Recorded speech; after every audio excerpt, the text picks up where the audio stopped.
Bismillahirrahmanirrahim. Assalamualaikum warahmatullahi wabarakatuh. Waalaikumsalam warahmatullahi wabarakatuh. Alhamdulillahirabbil alamin. Wassalatu wassalamu karta rekan-rekan hakim Pengadilan Agama Pengadilan Agama Wonosari yang berbahagia, hadir pula di sini Ibu Sekretaris yang mulia, ada ini barangkali kalau belum kenal gitu. Pak Nitra, khususon yang berbahagia Ibu Wakil Ketua Pengadilan Agama Wonosari yang baru saja dilantik, Ibu, oh ini udah hilang ya, Reni. Ibu Reni apa Bu? Ibu Reni Hidayat, ya. Oh ya, Ibu Reni Hidayati beserta keluarga kasih yang sebesar-besarnya atas sudi kiranya hadir di tempat yang berbahagia ini dalam rangka menyaksikan pelantikan Wakil Ketua Pengadilan Agama Wonosari, dan insya Allah kami memohon untuk memberikan apa istilahnya itu, barangkali ada ilmu-ilmu baru bagaimana petua-petua bagi khusus kita di sini hadir ketua-ketua dan wakil ketua Pengadilan Agama Yogyakarta. Barangkali nanti mohon petunjuk daripada yang mulia. Bapak Ibu yang berbahagia, yang pertama-tama juga kami mengucapkan selamat kepada nanti ini saya bukan memberikan khusus kepada Ibu Reni. Ibu dalam perkenalan, mudah-mudahan saya berdoa akan membawa dampak yang paling besar bagi bukan hanya saja Wonosari, tetapi bagi Yogyakarta semuanya. Mudah-mudahan, amin ya Allah ya Rabbal alamin. Karena seperti hanya begini, Bu. Saya dulu di Bawas turun ke bawah. Jadi ilmu Bawas itu kadang-kadang bermanfaat sekali. Tetapi karena sudah di bawah melaksanakan itu, bukan hanya itu yang dilakukan, tapi dengan memanage. Nah, di Bawas dulu kami suka menyalahkan orang gitu kan. Kamu begini, ini pokoknya dan sebagainya. Tapi kalau sudah Bapak, malah berbalik pikiran itu, bagaimana cara mempertahankan orang yang salah itu supaya tidak disalahkan. Itu adalah kebalikannya. Sekarang Ibu yang sudah menjadi di Mahkamah Agung bergelut dengan perkara dari sebagainya, mudah-mudahan bisa ditularkan ke kami Bu. Tetapi di samping itu, karena Ibu sekarang sudah menjadi wakil ketua, otomatis bahwa yang namanya wakil ketua itu adalah selain daripada teknis, non teknis itu lebih besar Bu di daerah itu. Teknis juga tetap, tapi non teknisnya lebih besar. Jadi begini Ibu, sebenarnya gampang jadi wakil ketua ini. Ibu kan pernah jadi ketua dulu ya. Kalau sudah jadi ketua jadi wakil itu harus merubah arah gitu kan, merubah arah. Kebijakan ketua laksanakan oleh panitera dan sekretaris. Wakil ketua dilaksanakan atau tidak ini? Nah, kalau tidak dilaksanakan, bagaimana caranya untuk supaya bisa dilaksanakan? Kebetulan Bu ini, saya bergembiranya itu, mungkin tahu semua ini, di Wonosari ini Bu, sekarang SIPP sekarang udah maju pesat, ranking ke-71. Saya yakin banyak saksinya, ada yang mulia ini. Minimal 10 besar. Kemudian Ibu sekalian, PA Wonosari ini adalah pengadilan agama yang oleh kami di Yogyakarta menjadi percontohan. Sudah dari sejak awal. Dan sukses berhasil menjadi WBK. Tunjangannya udah keluar Bu belum? Nah ini, cuman kemarin terkeleset sedikit ini.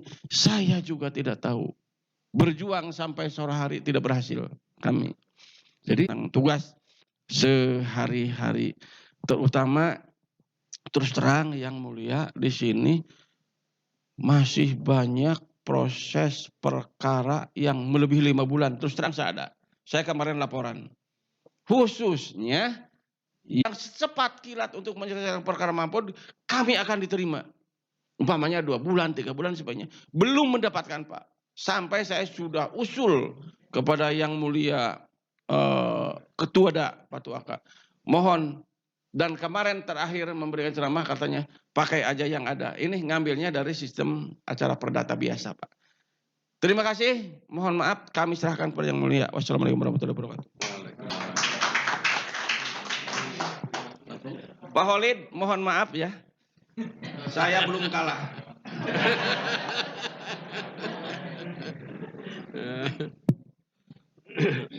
Bismillahirrahmanirrahim. Assalamualaikum warahmatullahi wabarakatuh. Alhamdulillah wa syukurillah wassalatu wassalamu ala rasulillah wa ala alihi wa sahbihi wa mawala amma ba'dah.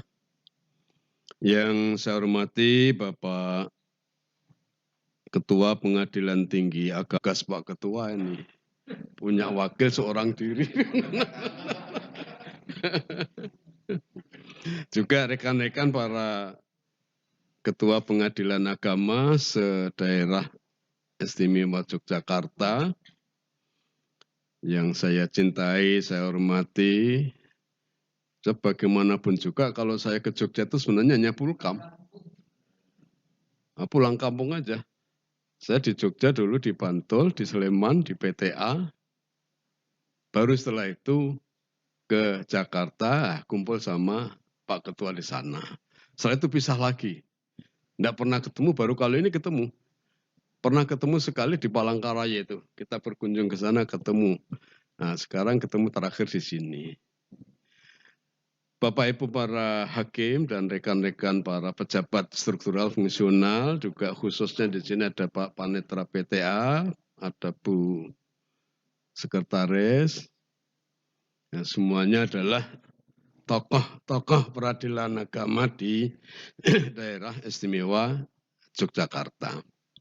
Jadi saya merasa di sini itu di rumah sendiri sebenarnya, bukan di tempat yang asing, tempat yang meskipun untuk kantor ini bagi saya baru, karena waktu saya pindah dari sini ini belum ada, masih menempati kantor yang di depan masjid itu, yang dulu.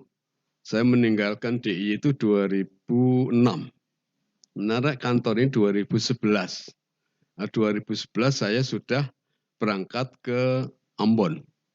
Jadi enggak sambung lagi, sudah makir wilayahnya sendiri. Alhamdulillah bisa kembali lagi ke sini. Nah, sekaligus dalam kesempatan ini, kebetulan saya selama di Mahkamah Agung, ada beberapa asisten-asisten saya yang promosi jadi wakil, sampai sekarang sudah jadi ketua. Hari ini boleh dikatakan kumpul. Ada Mas Khalid itu. Jadi itu andalan saya. Kalau pertandingan tenis jangan nantang Hakim Agung, cukup asisten.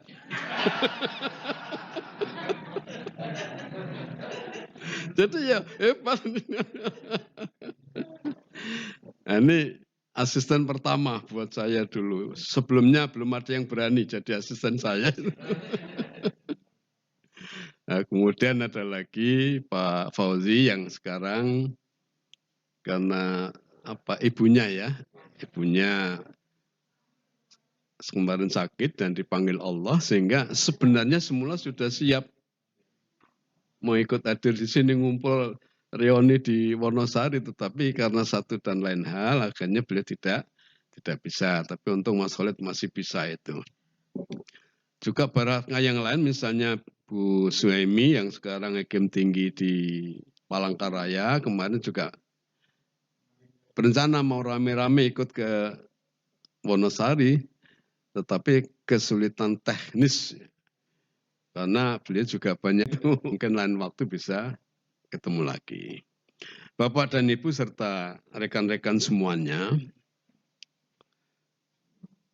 Pertama, saya yang ucapkan selamat kepada pimpinan PA Wonosari karena kebetulan ya dua-duanya itu anak-anak saya semua sebenarnya. Ternyata waktu saya ke Bengkulu, anak Ndara ini saya ajak ketemu di Kapahiyang ya. Mereka janjian ke sini yuk ke Wonosari. Nggak tahu itu kok mereka janjian sendiri akhirnya ketemu di sini. Ya mudah-mudahan pertemuan itu membawa berkah lah. Baik bagi Ruqayyah maupun bagi Rani. Ya. Mudah-mudahan ini nanti akan didukung oleh teman-teman di PA ini. Apa yang tadi disampaikan Pak Ketua, zona integritas harus berhasil, Allahumma amin. Itu tergantung kekompakan juga. Jadi seluruh pimpinan, hakim, panitera, sekretariat semuanya harus satu kata, satu bahasa, satu langkah. Jangan ada yang berbeda. Kalau ada yang berbeda, kadang-kadang hanya satu yang berbeda saja sudah mengukur keberhasilan kita semuanya. Dan insya Allah kalau 5 PA dan 1 PTA di Jogja ini kompak, insya Allah semuanya berhasil. Amin. Ya. Kesempatan ini saya tidak akan banyak bicara masalah zona integritas, tetapi bagaimana saya ingin membangun mindset, membangun pola pikir. Bukan tolak ukur ZI atau BPM, tapi pola pikirnya yang lebih penting. Agar nanti pada satu kesempatan kita menemukan sesuatu, langkah kita, pikiran kita sudah tepat. Oleh karena itu saya kasih judul berbagi ilmu. Ya, ilmu kita berikan pada semuanya. Bahkan mungkin sebagian besar dari ilmu saya sudah saya tulis di buku. Silakan diambil untuk generasi penerus saya. Karena ditulis, nah nanti silakan dikembangkan lagi. Itu berbagi ilmu dan pengalaman. Saya itu pengalaman jadi hakim sudah 40 tahun. Saya diangkat hakim sampai pengajar, penguji itu pengajar ya. Pemateri diklat itu saudara dari kepegawaian ya. Bukan, saya bukan dari kepegawaian. Apa? Saya ketua pengadilan. Loh, ketua pengadilan kok tahu persis urusan kepegawaian? Lah kan masih bisa dibaca. Sehingga dikiranya saya kasubag atau kepala biro atau bagian kepegawaian. Karena setiap dia bicara, saya saut. Salah Pak, yang benar ini. Nah, saya enggak apa-apa. Akhirnya saudara dari kepegawaiannya. Ini karena apa? Ya karena mau belajar aja sebenarnya. Mau belajar. Nah, sehingga ketika saya jadi hakim pertama di PA Klaten, di sana ada prajab, latihan prajabatan untuk calon-calon guru SD. Oleh Biro Kepegawaian Pemda, saya diminta ngajar. Bidangnya kepegawaian. Loh, aneh memang. Saya, Pak Wi, saya tuh hakim bukan. Pokoknya saya percaya. Ya kalau mau dipercaya boleh juga. Ini karena apa ya, kita mau belajar saja. Kuncinya cuma mau belajar apa saja. Tidak ada ilmu yang tidak bisa dipelajari. Sekalipun ilmu gaib. Tapi hampir semua ilmu gaib ya. Kan nggak kelihatan semuanya. Nah, ini apa? Ini sebuah pengalaman. Saya sampaikan, jangan bosan belajar dan pelajari apa yang belum tahu. Waktu saya masuk di PA, panitera, apa ini? Kan dari kuliah ke kampus itu, ke kantor, kan beda alam. Sepertinya masuk alam kubur aja. Tapi saya yakin, kalau saya belajar bisa. Maka saya pelajari dulu umum. Apa itu? Mulai dari tata persuratan, sampai kepada struktur organisasi saya pelajari. Sampai pengadaan proyek. Sehingga ketika saya ketemu dengan sekda, ketemu dengan bupati, bicara proyek. Nah, mereka nanya, enggak Pak Muti itu apa tugasnya di PA? Kemudian saya susun, perlengkapan saya buat, akhirnya saya usulkan untuk mendapatkan karpek. Setelah ada karpek, baru kita usulkan kenaikan pangkat bisa golongan 1B. Wah, senangnya udah luar biasa itu. Nah, saya sendiri juga, alhamdulillah saya bisa membantu bapak-bapak yang semula tidak bisa naik pangkat, bisa naik menjadi 1B. Jadi ada kebanggaan. Ini sebuah pengalaman supaya hidup kita ini dalam bahasa saya itu berkah, bermanfaat, dan berpahala. Bukan untuk pribadi, untuk semuanya, siapa saja yang bisa mengambil manfaat. Ini sebuah pengalaman. Maka saya kasih judul berbagi ilmu dan pengalaman meskipun hanya cerita. Nah, semuanya tinggal cerita juga. Tapi terserah kepada rekan-rekan. Kita memasuki materi sekarang. Komitmen hakim dan aparatur peradilan. Hakim dan aparatur peradilan. Komitmen ini sangat penting ini. Tanpa komitmen tidak bakal maju. Apa komitmen kita? Membangun peradilan agama menjadi pengadilan negara yang sesungguhnya sesuai konstitusi Undang-Undang Dasar 1945 dan berkelas dunia. Ada yang bisa menjelaskan kira-kira? Kenapa komitmennya seperti itu? Dalam pikiran saya, pengadilan di Indonesia, Mahkamah Agung dan semua badan peradilan yang hakim itu, dua itu nanti saja Mas Pur, kita pikirkan belakangan. Sampai nunggu reformasi. Ya, setelah reformasi, tahun 99, muncullah Undang-Undang Kekuasaan Kehakiman nomor 35 tahun 1999 yang isinya merubah beberapa pasal dari Undang-Undang Kekuasaan Kehakiman yang lama nomor 14 tahun 70. Di situ dipersiapkan semua pengadilan berada di bawah Mahkamah Agung dalam tempo 5 tahun. Kecuali peradilan agama yang tidak ditentukan waktunya. Kenapa begitu? Karena terjadi politik tarik ulur. Waktu itu Menteri Agama, Pak Malik Fajar, mengendaki PA di sini saja, enggak usah ke sana.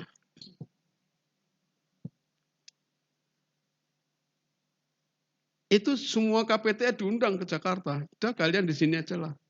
Kenapa harus ke sana? Dengan berbagai alasan. Seluruh KPTA diundang, akhirnya apa? Ketika deklok rapat bubar, malam harinya rapat setengah kamar di DPR untuk menentukan nasib PA.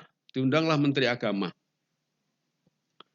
Waktu itu Menteri Agama tidak hadir, tapi diwakili oleh Direktur Peradilan Agama.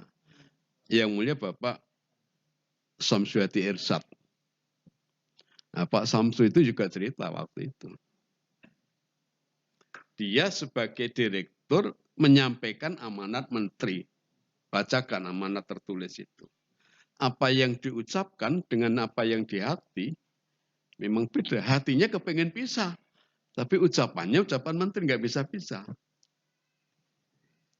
Nah, teman-teman KPTA yang diundang pada waktu itu, bagaimana kita supaya bisa lepas ini? Membuat surat pernyataan tertulis ditandatangani oleh 24 KPTA se-Indonesia. Waktu itu masih 24. Yang isinya menyetujui undang-undang bahwa peradilan agama beralih dari Kementerian Agama ke Mahkamah Agung. Karena masih terjadi tarik ulur tadi, maka DPR pada waktu rapat setengah kamar tadi, setelah mendengarkan jawaban dari Menteri Agama yang disampaikan oleh Pak almarhum Pak Samsudin Irsyad, nah, kemudian dibacakanlah surat pernyataan dari 24 KPTA tadi dibacakan. Ya sudah jadi seperti itu. Jadi bertolak belakang. Akhirnya apa yang terjadi? Di dalam undang-undang itu bunyinya begini. Kecuali peradilan agama yang tidak ditentukan waktunya. Karena ada tarik ulur. Ketika undang-undang ini sudah waktunya harus berganti, tahun 2004, muncul lagi problem tentang peradilan agama. Untuk pengadilan negeri atau peradilan umum, pengadilan tun karena menterinya sama, menteri kehakiman kan. Waktu itu menteri kehakiman Pak siapa tuh? Yang dosen-dosen kita itu. Ya Pak Yusril ya. Pak Yusril Ihya Mahendra itu langsung dilepas saja. Ya udah. Karena beliau memang ahli tata negara, jadi tidak ada masalah. Kebetulan militer juga sama, lepas saja. Nah, tinggal agama. Bagaimana agamanya supaya lepas? Cari cara. Menghadap Menteri Agama. Nah, Menteri Agama waktu itu Pak Saham. Said Husin Al-Munawar. Disingkat Saham. Said Husin Al-Munawar. Said Agil Husin Al-Munawar. Beliau orang dosen. Nah, dari kita Pak Taufik menyampaikannya secara akademik, akhirnya beliau setuju. Bagus kalau begitu. PA masuk Mahkamah Agung. Masuk. Tetapi satu saya minta. Harus ada persetujuan majelis ulama. Wah, repot lagi nih. Akhirnya dari lingkungan peradilan agama berusaha ketemu ketua majelis ulama. Waktu itu Pak Sa'al Mahfud, ketuanya. Nah, setelah bertemu di rumah beliau, akhirnya beliau paham. Memang pengadilan itu harus yudikatif betul. Kalau PM masih di bawah kementerian itu tidak yudikatif. Lembaganya peradilan tetapi dikuasai oleh eksekutif. Akhirnya nanti kita rapatkan di sidang umum Majelis Ulama Indonesia di Ancol. Ini jawaban Ketua Umum MUI. Tetapi itu kan tidak menjamin bahwa semuanya masih oke. Masih ada cara lain ternyata. Bagaimana supaya ketika rapat itu tidak banyak persoalan dan tidak ada yang protes. Akhirnya Pak Taufik berusaha. Pokoknya saya harus ketua sidang. Saya harus jadi ketua sidang. Caranya gimana? Masuklah ke dapurnya sidang umum itu. Masuk. Mas gini. Ini. Nanti ini yang mimpin saya. Dalam draft sudah begitu, ketika bicara soal peradilan agama, yang mimpin sidang itu Pak Taufik. Ya, kalau mimpin sidang kan lebih leluasa mengarahkan massa itu. Nah, dia kali. Pertama, minta pada ketua umum bagaimana pandangannya. Wah, ternyata setuju, dalilnya lengkap. Bagaimana Bapak semuanya setuju? Dok, selesailah. Itulah perjuangan para pendahulu kita. Nah, sekarang apa yang kita lakukan? Perjuangan apa yang harus kita lakukan sekarang? Dalam kondisi sekarang ini, zona integritas. Itu perjuangan kita saatnya. Yang lain kan sudah. Nah, bagaimana dengan misalnya keuangan Mahkamah Agung dan Badan Peradilan yang masih terkait dengan eksekutif, itu perjuangan tingkat tinggi. Nah, kita perjuangan sesuai dengan proporsi kita masing-masing. Sehingga saya katakan bahwa sebenarnya peradilan di Indonesia ini termasuk PA, Mahkamah Agung juga belum merupakan pengadilan negara yang sesungguhnya sesuai konstitusi UUD 1945. Masih ada banyak aspek lain. Karena disertasi saya memang soal lembaga peradilan. Jadi masih ada poin-poin yang kita ini belum sejajar dengan legislatif dan eksekutif. Apalagi sekarang Pak Dirjen mengendaki bagaimana meningkatkan peradilan agama menjadi pengadilan kelas dunia. Nah, nanti coba dibaca di peradilan ya. majalah Badilak yang terakhir. Di situ dijelaskan apa saja kriteria pengadilan berkelas dunia. Nah, bisa dibaca, kemarin saya juga sempat baca, antara lain pelayanannya prima, gitu, cepat dan ringan. Jadi asas sederhana, cepat, dan biaya murah atau biaya ringan itu dikedepankan sebagai pengadilan kelas dunia. Nah, mulailah bagaimana kita mencari cara supaya azas itu bisa terwujud. Asas itu bisa terwujud.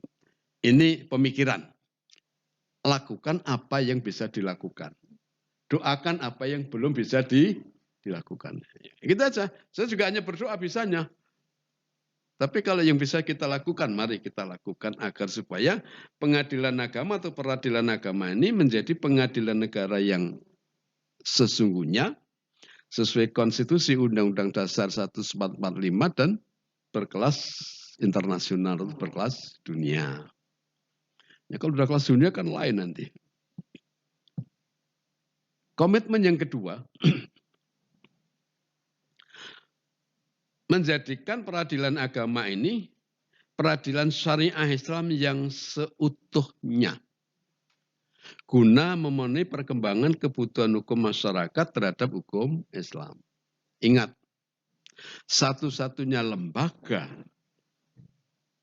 yang punya tanggung jawab menegakkan hukum Islam itu hanya PA. Bukan PN, bukan yang lain. Hanya PA. Siapa yang di PA? Ya kita ini. Oleh karena itu saya kepingin kita tuh punya mindset, pemikiran.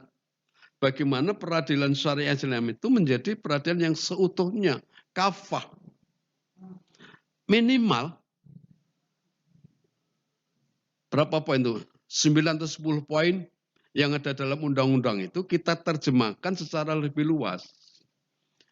Apa kekuasaan PA pada hari ini apa toh? Perkawinan, waris, wakaf, wasiat, hibah, wakaf, zakat, infak, sedekah, ekonomi, syariah, dan jinayat. 10 poin. Nah, disingkat kawawahi wazis eksar ji. Apa mas? itu cara saya menghafal itu. K, perkawinan, wa, waris, wa, wasiat, hi, hibah, wa, wakaf, zis, zakat, infak, sedekah, eksar, ekonomi, syariah, ji, jinayat. Mau ikut boleh, enggak ya enggak apa-apa.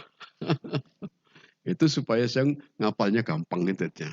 Nah, ketika kita bicara itu, jangan terlalu picik menafsirkannya. Tapi tafsirkanlah itu merupakan ruang lingkup materi perkara kita.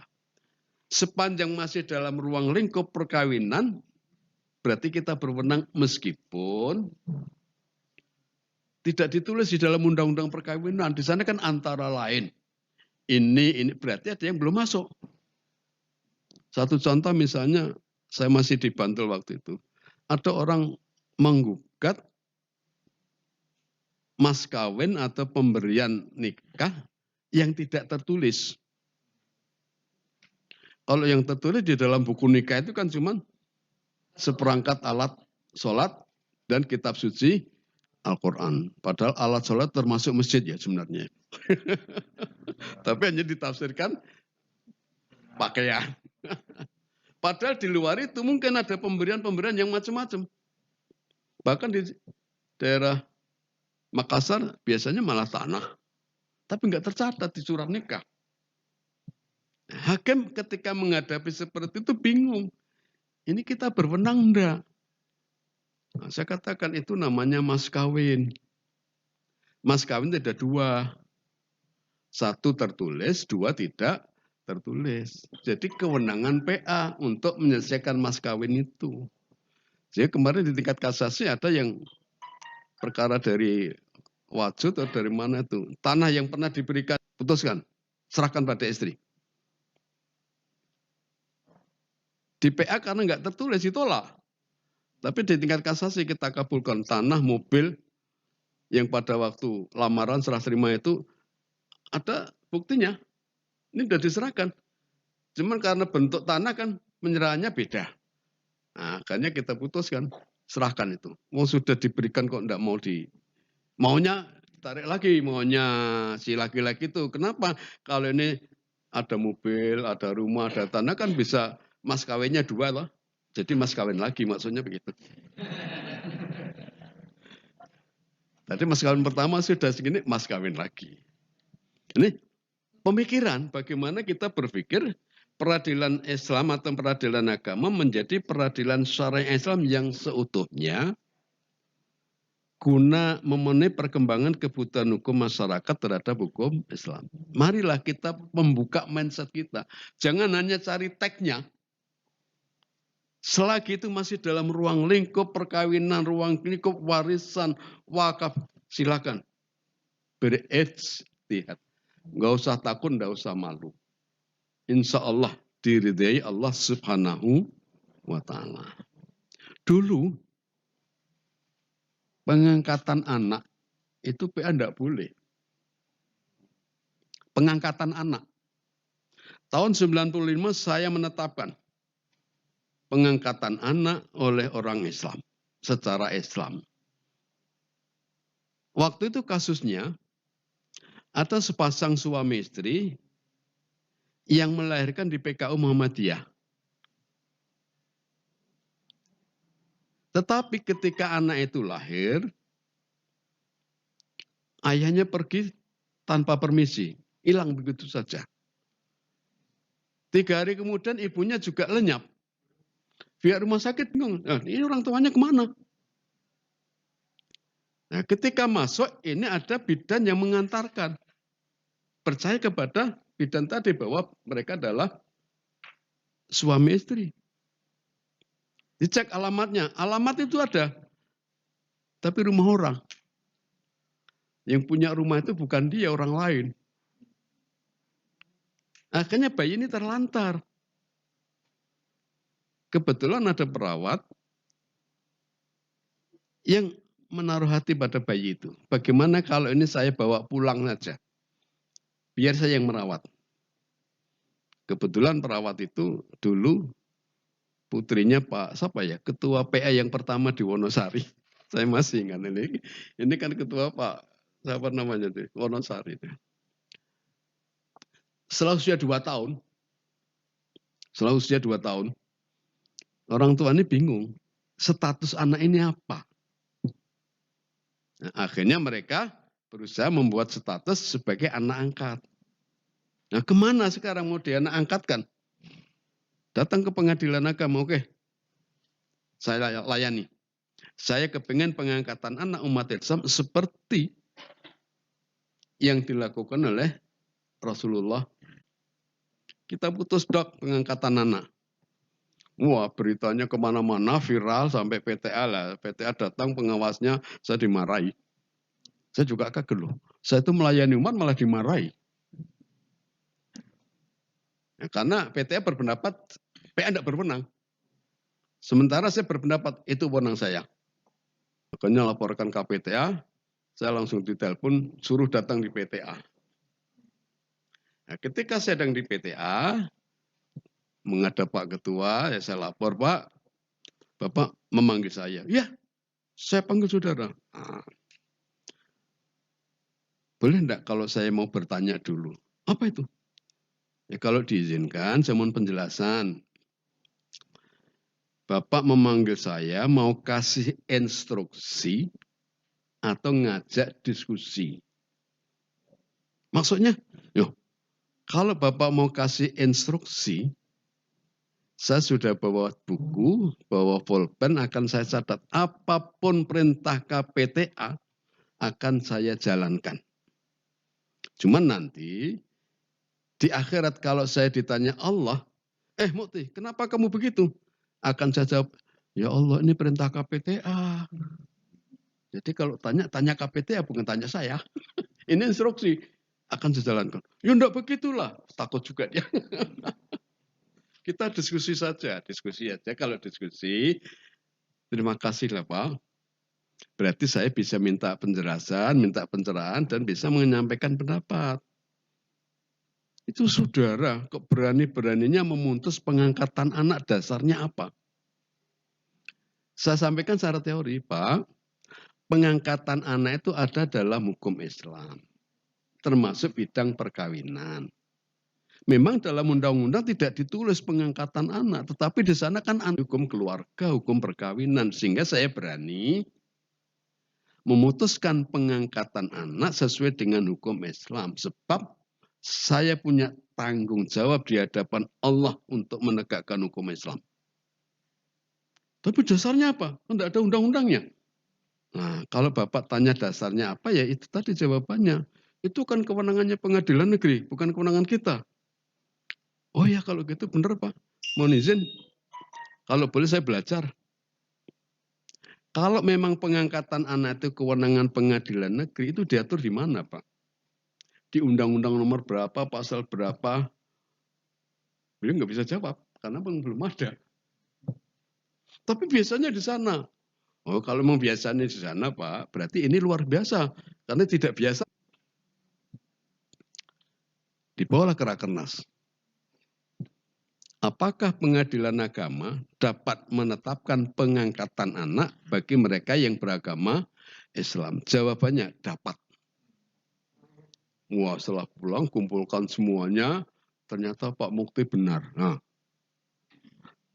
untung begitu.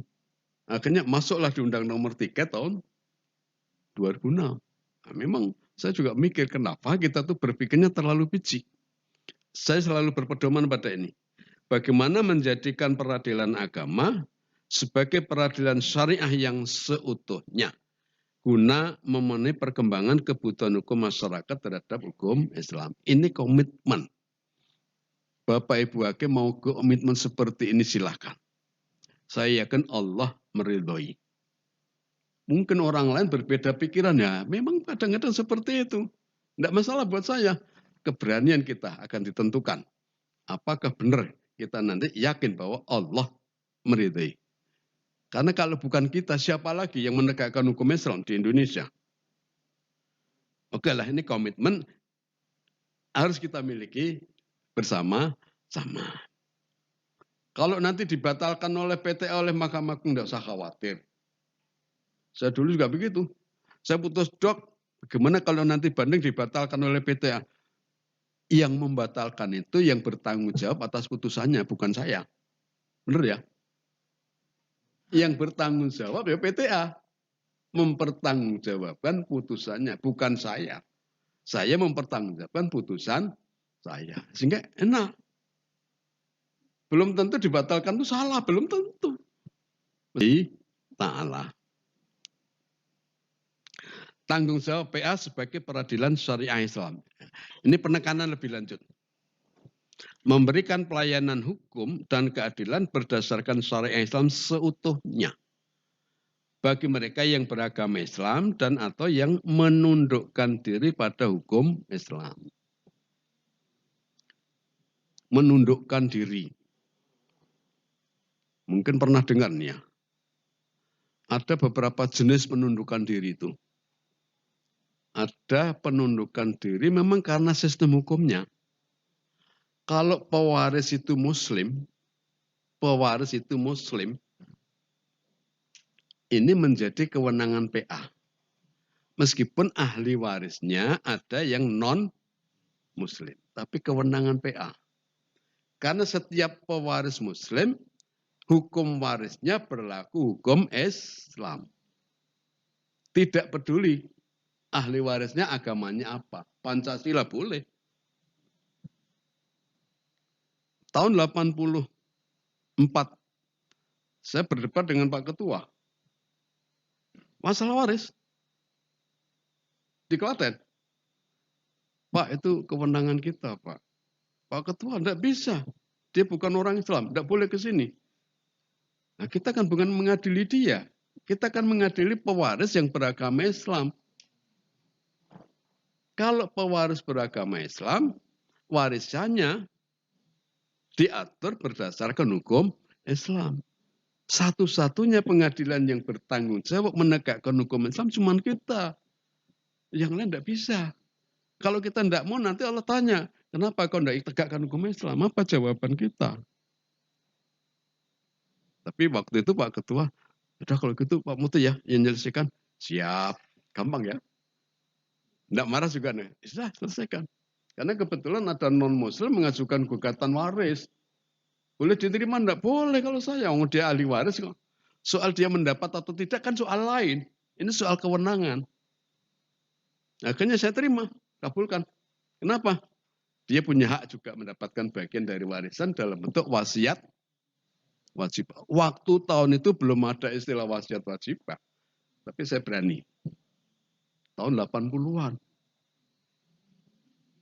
Hah? Kalau sudah kompilasi, oh itu lain lagi. Sudah, tidak ada masalah.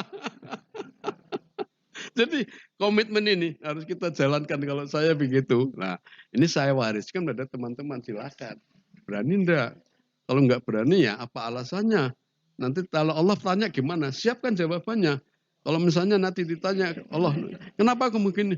Wah. Yang kedua, mediasi. Mewujudkan perdamaian yang halal, legal, dan eksekutable. Ya, ini sederhana. Dalam mediasi, mindset kita. Bagaimana mewujudkan perdamaian yang halal. Halal itu apa tuh? Ya tidak haram. Jangan sampai ada dalam mediasi itu ada keputusan perdamaian yang diharamkan. Jangan. Legal, artinya tidak berlawanan dengan undang-undang. Executable, kalau perdamaian ini jadi, bisa dieksekusi. Bisa dieksekusi lah. Gimana caranya? Harus dalam bentuk akte van dading atau akte perdamaian dengan irah-irah demi keadilan berdasarkan ketuhanan yang Maha Esa. Nah, sehingga setiap hakim ketika mediasi selesai kembali kepada majelis, majelis harus berpikir halal enggak, legal enggak, eksekutable enggak. Bagaimana supaya ini halal, legal, eksekutable. Jangan sampai sudah damai tapi nggak bisa dieksekusi. Itu kita merugikan kepada pencari keadilan. Berikutnya adalah memberikan keputusan yang adil, ideal, dan eksekutable. Nah,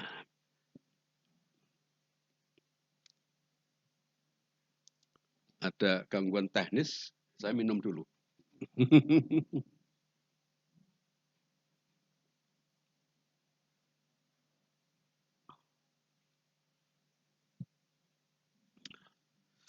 Jadi satu hal yang kita diingatkan oleh kebutuhan umat dan juga oleh undang-undang, jangan sampai putusan yang kita jatuhkan, baik dalam bentuk akte van dading maupun dalam bentuk putusan, tidak bisa dieksekusi. Jadi ketika kita mutus itu, kira-kira bisa dieksekusi enggak? Kira-kira eksekusinya bagaimana? Jadi tergambar di sini, di benak hakim itu. Itu komitmen. Jangan sampai enggak bisa dieksekusi. Hambatan eksekusi banyak sekali. Setiap hambatan, setiap item hambatan itu harus kita pertimbangkan pada waktu kita memutus atau memeriksa perkara. Di sini ada, di sini enggak ada. Atau karena belum makan.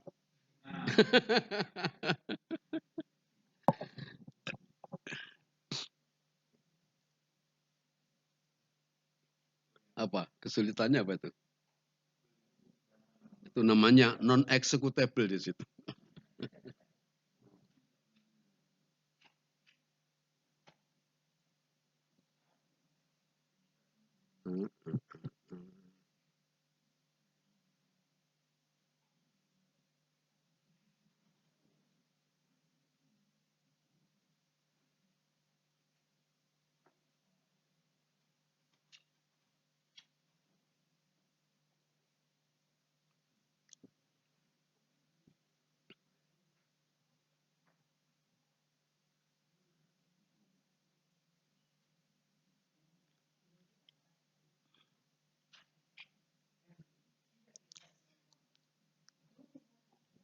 kalau ada putusan yang ternyata tidak bisa dieksekusi, saya mau bertanya, hakim merasa bersalah enggak? Hakim yang memutuskan itu merasa bersalah enggak? Kalau punya tanggung jawab, pasti ada yang kurang ini. Apa ini? Nah, oleh karena itu hambatan eksekusi, ketika kita sedang memutus perkara itu harus kita pikirkan.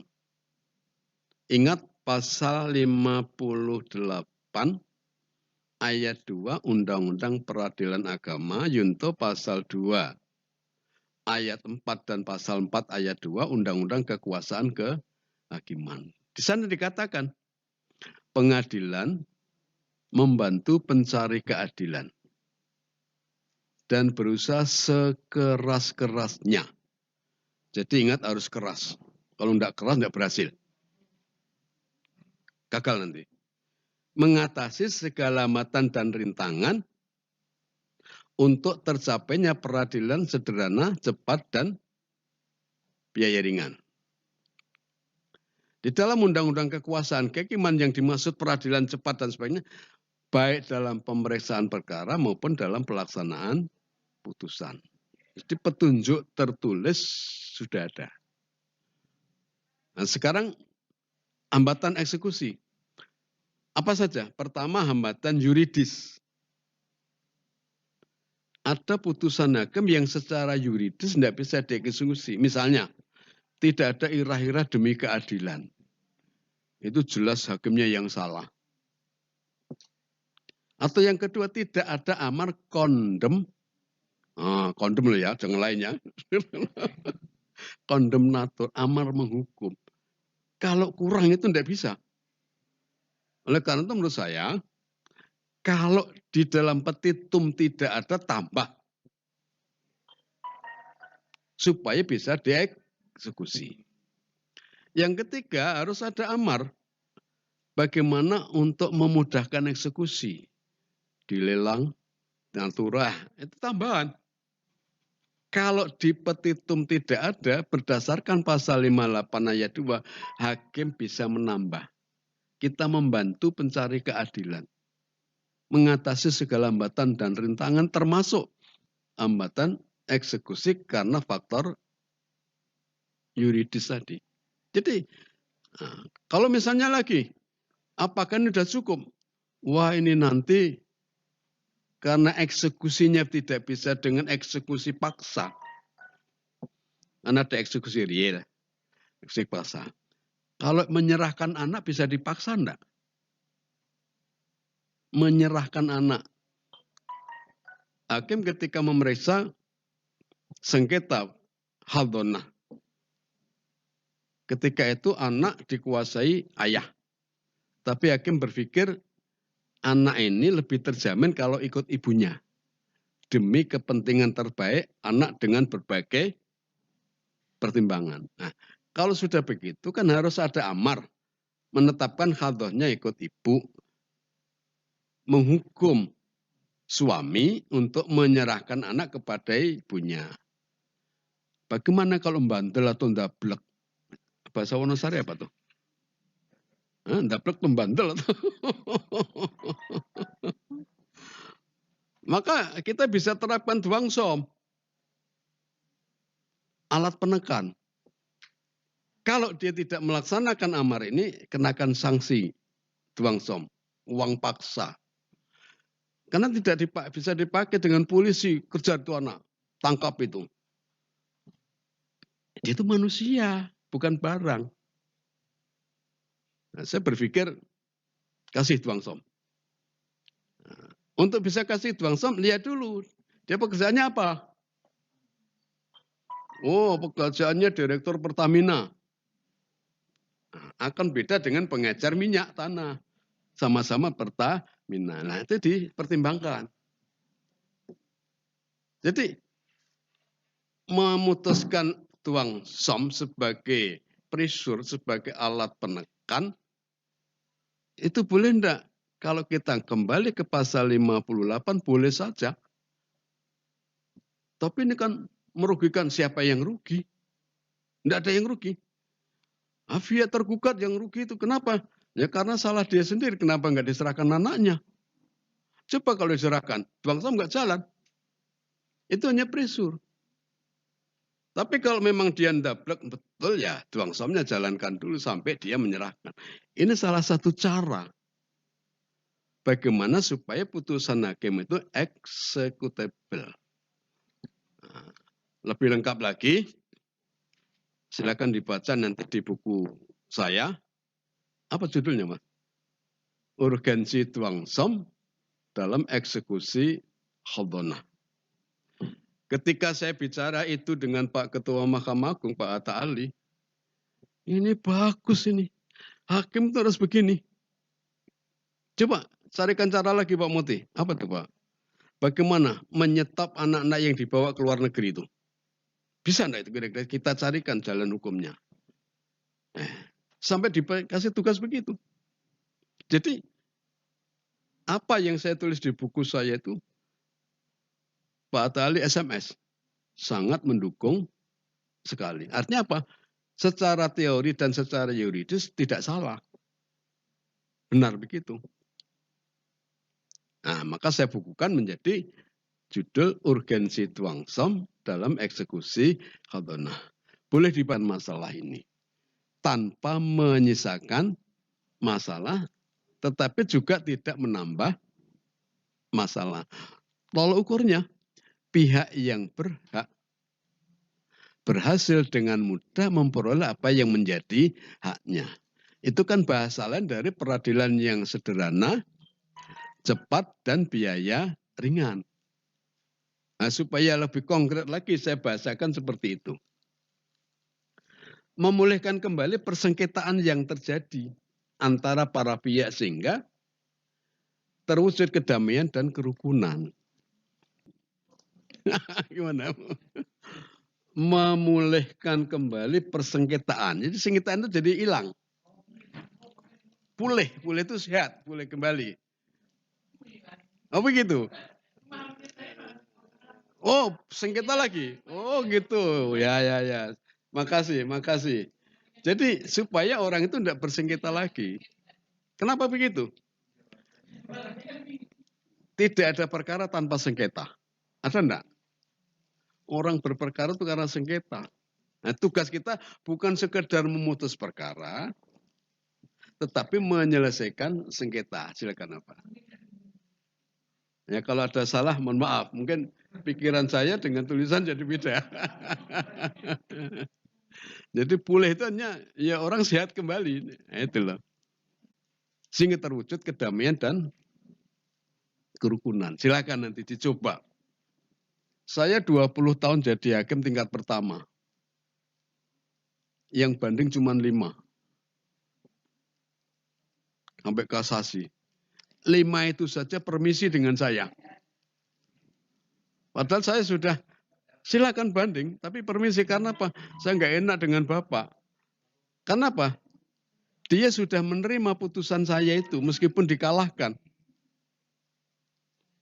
Cuman pihak lawan itu yang ngomel terus. Ngomelnya itu yang nggak tahan. Karena bagi saya tidak pernah memutus dengan memaksakan putusan. Tetapi saya berusaha bagaimana yang menyelesaikan perkara itu mereka.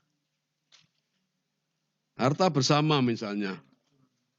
Coba kamu bikin daftar. Hartanya apa saja? Ini. Suami bikin daftar. Ini. Cocokkan antara 2 daftar itu. Setelah dicocokkan, mungkin ada 15 cocok. Yang 5 enggak cocok. Nah, itu yang kita konstatir. Ini yang benar yang mana? Coba kamu cek dulu. Kamu ceritakan riwayatnya ini. Oh ternyata itu harta tetangga. Oh itu ternyata harta pembelian. Nah, kalau gitu bukan harta bersama. Sepakat. Akhirnya disepakati 16 harta bersama. Sekarang dibagi 2. Bahkan dulu kan biasanya suami itu nggak mau kalau harta dibagi 2 sama. Maunya saya 3/4, istri 1/4. Kenapa? Yang kerja saya. Nah, saya menggunakan teknik saya. Benar yang kerja kamu, tapi yang kasih rezeki kan Allah. Yang kedua, apakah istri di rumah itu nggak kerja? Coba, apa istri itu di rumah nggak kerja? Coba bayangkan, kamu pagi, mana yang lebih dulu bangun kamu dengan istrimu? Istri saya, Pak. Terus kerja apa dia? Ini. Itu kerja enggak? Sementara bapak itu kalau mau bangun pagi kalah sama anaknya. Anaknya sudah bangun, bapaknya belum. Bener gak itu? Anaknya sudah bangun, bapaknya belum itu. Terus kerja apa lagi terus? Sampai malam masih kerja terus. Ini untuk menyadarkan bahwa ibu, istri itu juga lebih berat pekerjaannya bagi istri. Nah, tadi bagi, sini mas. Kamu pilih yang A atau yang B. Lihat ini lama sekali.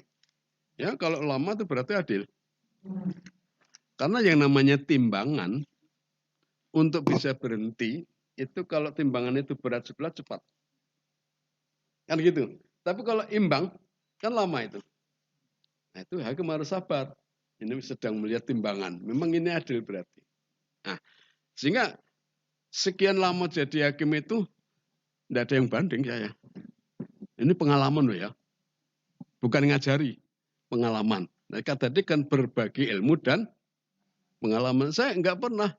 Nah, saya pikir, oh, saya yang bagi, saya tidak dapat bagian kok.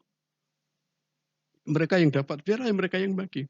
Warisan juga begitu saya. Kenapa? Oh, saya tidak dapat warisan, yang dapat mereka. Nah, kita hanya mengarahkan, membimbing, memandu. Itu yang penting. Jadi sekali lagi, bagaimana kita menyelesaikan masalah? Gimana? Ada kesulitan lagi itu? Enggak, ini enggak bisa ditayangkan soalnya.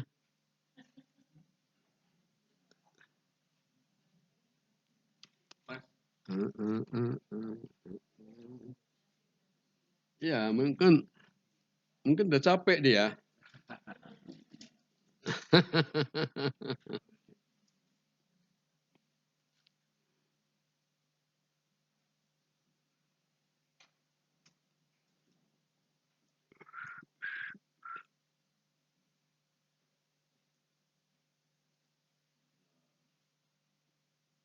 Bisa enggak?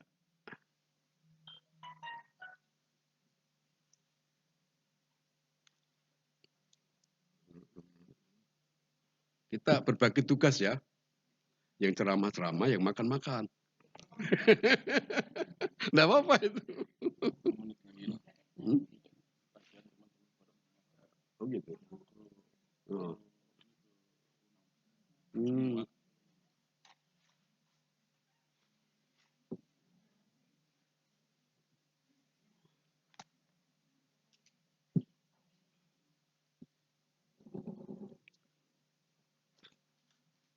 Mana? Belum bisa.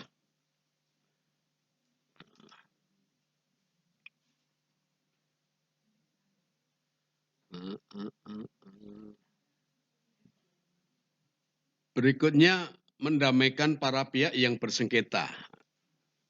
Cobalah mulai sekarang kita prioritaskan mediasi itu. Prioritaskan mediasi itu ternyata lebih baik daripada memutus saja.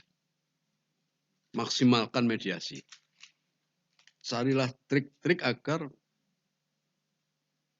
mediator kita, hakim maupun non-hakim, sukses. Dengan moto, jika masih bisa berdamai, kenapa harus bersengketa? Sebenarnya menurut saya, tergantung apakah mediator itu pandai merayu. Itu saja. Kalau pintar merayu biasanya sukses. Bagaimana mengarahkan para pihak itu bisa sesuai dengan alur kita. Di situ. Jika masih bisa rukun kembali, kenapa harus bercerai? Ini. Nah, oleh karena itu hakim memang harus sabar. Dicari obatnya. Itu yang penting. Itu semuanya ada ilmunya nanti. ada ilmunya. Supaya kita bisa mendamaikan orang yang bersengketa. Kecuali seperti yang dikatakan oleh Pak Ketua tadi, bagaimana kalau mahkot? Ya untuk apa didamaikan? Goib lah itu lain lagi tuh nanti. Nah, ya paling ya suruh nunggu atau apa, tapi nggak bisa. Ya terserah saja lah. Tapi ini kami menawarkan satu komitmen. Upayakan perdamaian dan prioritas di dalam penyelesaian perkara. Saya kira cukup itu tentang perdamaian. Selanjutnya, hakim yang baik itu berpikir solutif dan sekaligus visioner. Solutif apa toh? Menyelesaikan masalah. Setiap ada masalah pasti ada solusinya. Tergantung bagaimana keuletan dan ketangguhan hakim untuk menyelesaikan masalah. Itu namanya berpikir solutif. Saya melihat di tingkat kasasi itu kok hakim-hakim itu kok banyak yang orang NU ya. Perkaranya di NU. Ini itu nggak solutif itu. Ya bagaimana lah berpikir yang solutif. Jadikanlah apa yang diinginkan oleh pencari keadilan itu sama yang diinginkan oleh hakim. Atau tempatkanlah Anda, kalau saya jadi penggugat pengennya apa, kalau saya jadi tergugat pengennya apa, kemudian temukanlah antara dua via itu dari sisi nurani keadilan. Insya Allah ketemu. Nah, itu solutif. Jadi menyelesaikan betul masalah itu. Sehingga tadi saya pengalaman 20 tahun, berapa ribu perkara. Hanya 5 yang banding. Karena solutif berpikir saya. Nah, seperti itu tadi. Harta bersama bagi. Udah selesai. Mana mungkin mereka harus banding. Nah, itu hakim itu akan menutup diri akhirnya. Carilah solusi supaya ini bisa terselesaikan. Soal kewenangan tadi sudah kita bicarakan. Selagi itu masih dalam lingkup syariah, dalam lingkup perkawinan, waris dan sebagainya selesaikan. Tidak ada yang salah. Itu caranya begitu, visioner. Nah, kemudian lagi, untuk menyelesaikan masalah, negara sudah menyiapkan 3 perangkat hukum. Ada hukum material, ada hukum formil, dan ada ex officio hakim. Hukum material itulah yang mengatur perkara. Siapa dapat warisan, siapa tidak, dan sebagainya. Hukum formil itulah yang mengatur jalannya perkara. Ex officio itu kalau di pengadilan, saya dulu terbuka mata saya.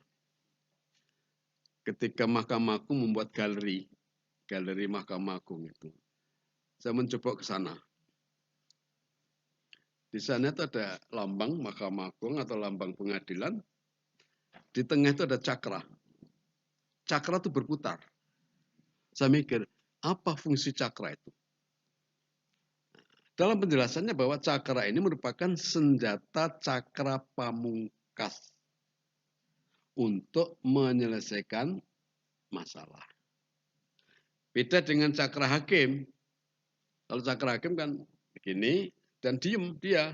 Karena Pak cakra ini belum dipakai. Tapi kalau yang di pengadilan sudah dipakai. Sedang operasional. Setelah itu tempatnya di mana? Bukan di hukum material, bukan di hukum formil, tapi di ex officio hakim. Otaknya hakim lah yang menggunakan cakra itu. Silakan, sudah jadi lambang, tinggal kita menggunakan dalam bentuk ex officio hakim. Dasar hukumnya banyak. Kalau mau, masih bisa itu?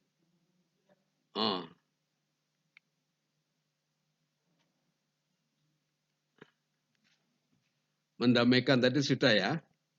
Sekarang saya percepat saja supaya snacknya cepat habis. Berpikir solutif dan visioner sudah. Ini hanya penjelasan yang sebagai penegasan dari apa yang sudah kami sampaikan. 3 perangkat hukum. Ada 3 perangkat hukum untuk menyelesaikan masalah. 1, hukum material. Harus diterapkan secara benar dan tepat. 2, hukum formil. Harus dijalankan secara proporsional dan profesional. Dan 3, kewenangan ex officio hakim. Difungsikan sebagai senjata cakra pamungkas dalam menyelesaikan masalah. Nah, sekarang kita lihat sedikit tentang hukum material. Ini hanya mengingatkan kembali. Metode penerapan hukum material.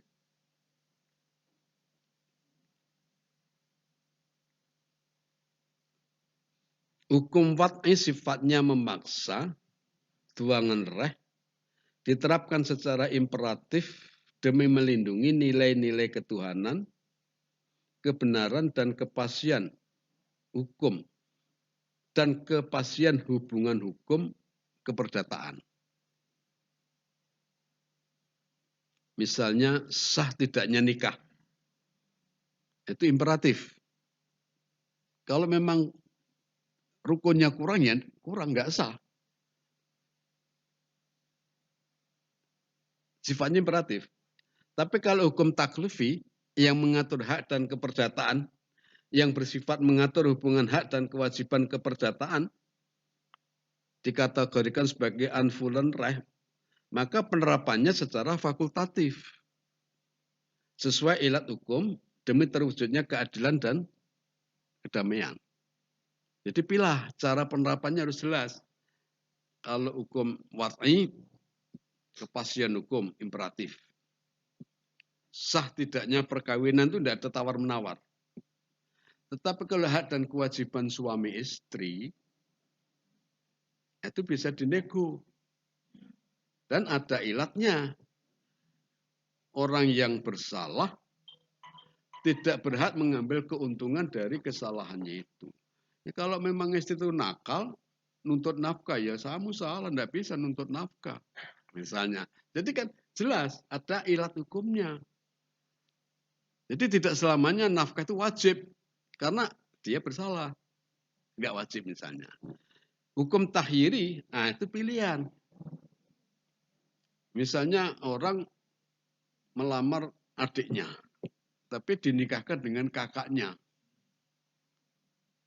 Dia punya hak pilih. Untuk melanjutkan perkawinannya atau membatalkan. Karena di situ tahyiri. Perkawinan dilanjutkan sah. Tapi yang saya lamar bukan itu, kok nikahnya dengan itu. Nah, boleh dibatalkan. Coba lihat pasal 72 kompilasi hukum Islam. Kalau sudah lebih 6 bulan kedaluarsa tidak boleh. Sudah setahun baru mau dibatalkan. Yang kedua, ibaratnya orang beli kendaraan belum pernah dipakai. Sudah dipakai tiap malam mau dibatalkan, ya tidak boleh. Itu, jadi ada syaratnya itu. Antara lain itu. Ini hanya mengingatkan. Saya yakin Bapak Ibu sudah paham. Cuman kadang-kadang ada yang lupa. Ternyata di tingkat kasasi ada yang sebenarnya ikut taklifi tapi dipaksakan tanpa menyebutkan ilatnya ya atau ibunya. Itu khusus ada yang melekat pada hukum materialnya. Wakaf. Sah tidaknya wakaf, pengadilan memberikan keputusan. Jangan umat dibikin bingung. Kalau hanya tolak, kabul, tanpa memutus pokok masalahnya. Itu akan membingungkan. Belum ada kepastian. Hukum acara misalnya lagi, ekonomi syariah juga ada. Di KHES, itu pasal 37. 373 kalau nggak salah. Nah itu, di situ ada kewenangan hakim untuk memutuskan secara misalnya penggugat sudah mendaftar ekot. Kita panggil sidang pertama. kita tawarkan, ini mau lanjut secara visual atau elektronik. Sepakat elektronik. Nah, bikin kesepakatan. Sidang berikutnya secara elektronik. Mana alamat elektronik Anda, mana alamat Anda.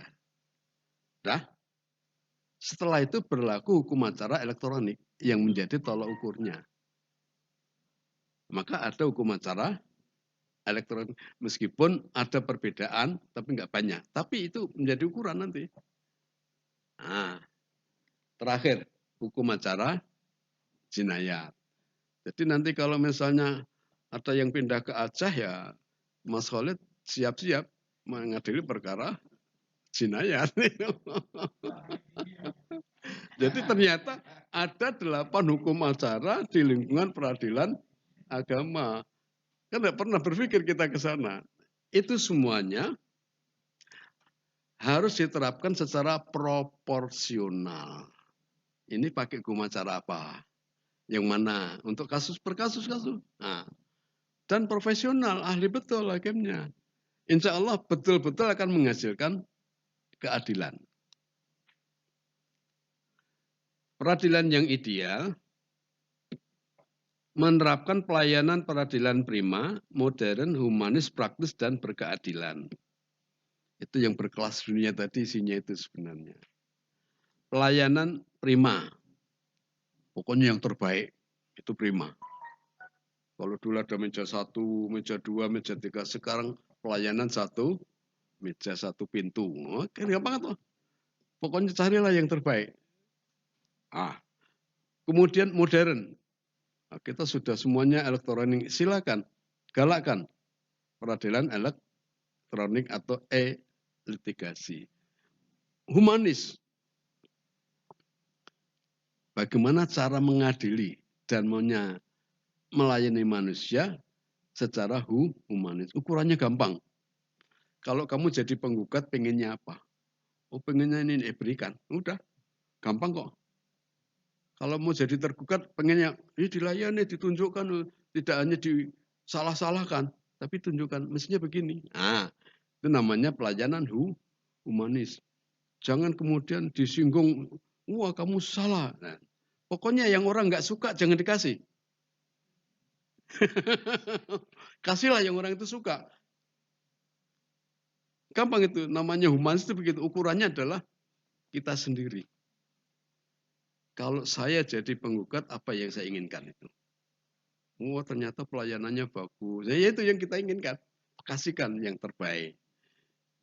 Pelayanan yang praktis, tidak ribet.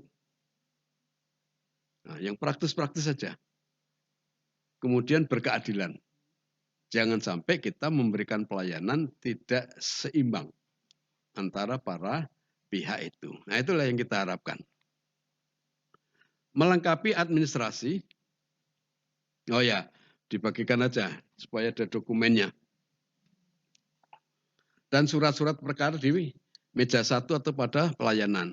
Ini satu ide ya. Mungkin di buku saya tentang pemeriksaan perkara ekonomi syariah. Itu ada contoh.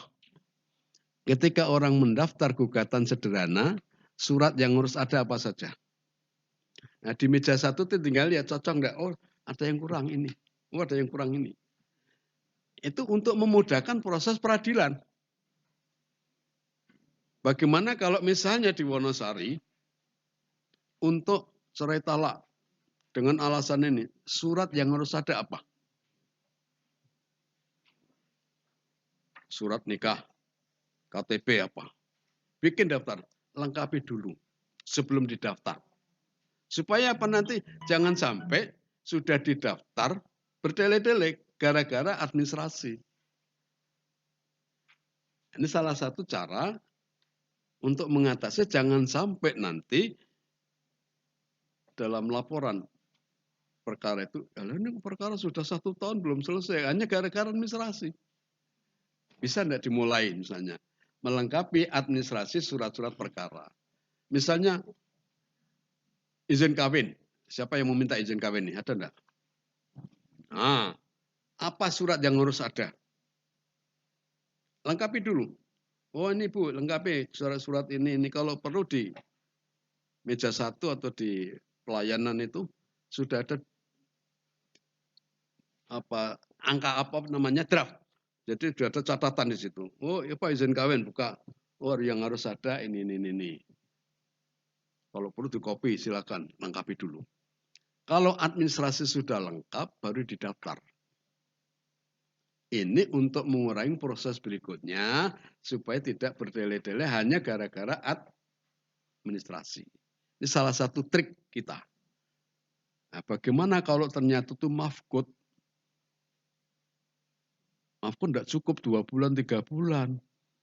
Nah, saya belum bisa jawab karena di tingkat kasasi atau di Mahkamah Agung belum ada kesepakatan bagaimana menangani perkara mafkut yang cepat. Tolak ukur umum, pertama mafkutnya itu karena apa? Kalau karena gempa bumi, di sana orang hilang semua, ya itu tidak terlalu lama. Ada alasannya. Gunung meletus. Dia itu lain lagi, makanya itu. Jadi kondisional atau situasional. Yang terakhir itu adalah rata-rata usia hidup. Nah, Jogja ini termasuk panjang ini, 72 kalau nggak salah. Nah, kalau dia belum 72, baru 3 bulan, oh mungkin masih hidup, cuman mungkin di tempat mertua baru. Gitu. Ya silakan, saya belum bisa memberikan penjelasan atau jawaban yang bisa dipakai pedoman untuk mafkut karena masing-masing kasus kadang-kadang tolak ukurnya berbeda. Menerapkan sistem peradilan berbasis perlindungan hukum dan keadilan. Silakan.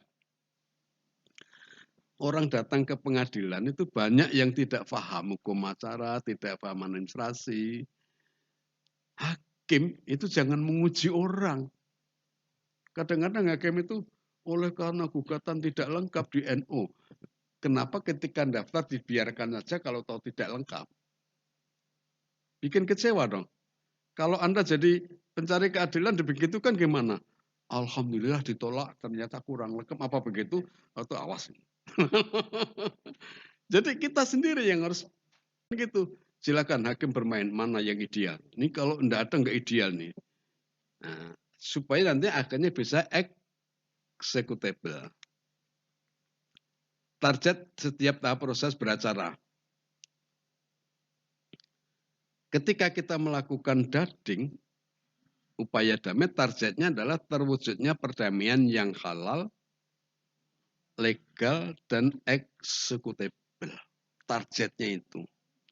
Caranya terserah.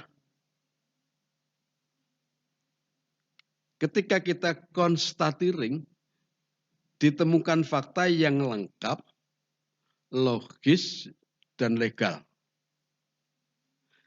Kalau dalam proses beracara, dalam praktek ada gugatan, jawaban, replik, duplik, itu bukan batasan tembok. Hanya urut-urutan saja. Boleh enggak replik diulang-ulang? Boleh. Kalau memang itu diperlukan. Supaya fakta yang kita peroleh lengkap. Tidak melanggar acara itu. Karena itu satu kesatuan. Konstatirin itu satu kesatuan. Jangan kamu sudah memberikan jawaban, tidak boleh menjawab lagi. Itu pasti nanti di tingkat kasasi dibatalkan karena masih kurang faktanya. Jadi bukan pembatasan. Tetapi hanya penataan supaya masing-masing mendapatkan kesempatan yang sama. Nah, itulah target constatiring. Qualifying ditemukan konsep hukum yang progresif, responsif, dan akomodatif dengan penerapan yang benar dan tepat. Oh, pokoknya sip-sip itu silakan nanti. Ini ada di buku saya, buku kedua. Ada itu. Constituting. Menjatuhkan amar putusan yang adil, ideal, dan executable. Sehingga pihak yang berhak berhasil dengan mudah memperoleh apa yang menjadi haknya. Ini mengulang aja. Tapi perlu kita cantumkan supaya lengkap. Pelaksananya rapi ya sudah executable.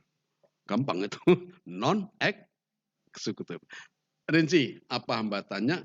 Carian berwenang memberikan nasihat tentang tata cara mengajukan gugatan. Kasih boleh. Petunjuk tuaka. Nah, ini Pak Tuaka memberikan jalan. Penerapan ex officio harus benar, tepat, dan terkendali. Benar artinya ada dasar hukumnya. Tunjukkan dasar hukum ex officio itu apa. Selain pasal 58 tadi, mungkin ada pasal-pasal tertentu dari hukum acara. Tapi hukumnya nggak ada tuh, belum jelas. Carilah. Coba baca pasal 4 itu. Pengadilan wajib menggali, mengikuti, dan memahami nilai-nilai hukum dan rasa keadilan yang hidup dalam masyarakat. Disitulah penemuan hukum. Nah, kita terapkan di atas itu penemuan hukum. Larangan ultra petita. Kalau dia minta bayar 500 ya 500 saja, jangan dilebihkan. Mintanya hanya ini, silakan, itu hak mereka. Pengadilan tidak bisa memberikan lebih dari hak mereka. Tetapi ada ex officio. Ada 5 komponen yang oleh undang-undang hakim bisa memutus secara ex officio. Boleh, meskipun tidak diminta. Apalagi kalau diminta. Nah, antara larangan ultra petita dengan ex officio itu, meskipun arahnya berbeda, ini ke sini, ini ke sini, tapi menuju titik yang sama. Hasilnya adalah keadilan. Penemuan hukum, larangan ultra petita, ex officio menghasilkan keadilan. Jadi tidak ada pertentangan antara larangan ultra petita DIT dengan ex officio, tidak ada. Karena jalurnya berbeda, titik temunya sama, yaitu karena ada hakim yang menggunakan dalil pokoknya. Pokoknya kalau tidak ada petitum, tidak boleh mutus lain. Itu namanya adil hakim pokok. Atau ada yang semaunya, terserah saya hakimnya. Kita judgment law, waduh, ya. Aturannya Pak Ketua tadi sudah memberikan harus ada dasar hukumnya. Tepat kalau ini diterapkan, perkara bisa selesai. Terkendali, tidak semaunya sendiri. Tambah lagi atau cukup? Oh, atas perintah undang-undang untuk tadi amar ex officio tadi. Ini hanya menjelaskan mewujudkan keadilan di luar petitum. Misalnya yang sering kita hadapi, seorang suami selingkuh. Karena selingkuh, bertengkar dengan istrinya. Tiap hari. Kemudian diajukan gugatan ke pengadilan dalam bentuk permohonan cerai talak. Pengadilan melihat kalau tidak dikabulkan, justru istri ini nanti tersiksa. Dia harus mengajukan sendiri, harus ini dan itu. Atas dasar itu mungkin hakim mengabulkan pertimbangan maslahat. Tapi ada tidak keadilannya? Sudah salah, istri dikorbankan yang dicerai, di mana perlindungan hakim? Hak istri dilindungi. Apa? Nafkah iddah. Boleh diputus oleh hakim, meskipun tidak ada petitum. Kenapa? Boro-boro ingat nafkah iddah, mau dicerai sudah nangis. Mut'ah. Lagi. Di mana keadilannya dan di mana perlindungan anak, perlindungan istri, makanya itu boleh kita mewujudkan keadilan di luar petitum. Itulah fungsi ex officio tadi. Melindungi hak-hak perdata para pihak di luar petitum. Jadi hak istri, hak anak kita lindungi. Namanya perlindungan itu tidak harus ada permintaan. Seperti kita melihat orang kecelakaan di jalan. Udah kecil-kecil gitu kita lihat, kok nggak ada petitum ya? Mau melindungi orang masih nunggu petitum, itu ya yang benar mana itu? Selamatkan. Nah, sama dengan dalam perkara kita yang kita hadapi di ruang sidang itu, meskipun tidak ada permintaan, ini orang harus dilindungi. Begitu ya Pak ya? Nah, silakan aja, nurani Pak ini. nurani. Melindungi hak perdata pihak ketiga di luar petitum. Misalnya pihak ketiga itu anak. Yang cerai kan ayah ibunya. Anak gimana? Nah, maka pasal 155K itu pengadilan dapat menetapkan nafkah anak yang harus ditanggung oleh ayahnya. Boleh, putuskan. Kamu boleh cerai, tapi anak harus kamu kasih nafkah. Jadi ex officio, dasar hukumnya ada dalam kompilasi hukum. Jangan anak dibiarkan. Anak ini perlu dilindungi. Misalnya ini, itu kan dia tidak berperkara atau anak itu. Itu kan pihak ketiga. Kita lindungi misalnya. Memberi kepastian hukum atas objek sengketa. Sehingga harus ada yang bertanggung jawab terhadap khadonah anak. Ex officio bisa. Jadi ada kepastian. Ini tanah ini wakaf atau bukan? Wakaf, katakan, putuskan bahwa tanah adalah wakaf. Terlindungi wakafnya. Atau kasus-kasus lain yang nanti akan ditemukan dalam praktek. Terakhir, menjamin kemudahan eksekusi. Ya, tadi sudah kita jelaskan, harus ada amar, harus ada titel eksekutorial, ada amar kondemnatur, ada amar untuk menopang kemudahan eksekusi. Dan tidak kalah, harus ada yang dieksekusi. Standar putusan yang adil. Nah, tadi saya katakan apa ukuran adilnya putusan itu?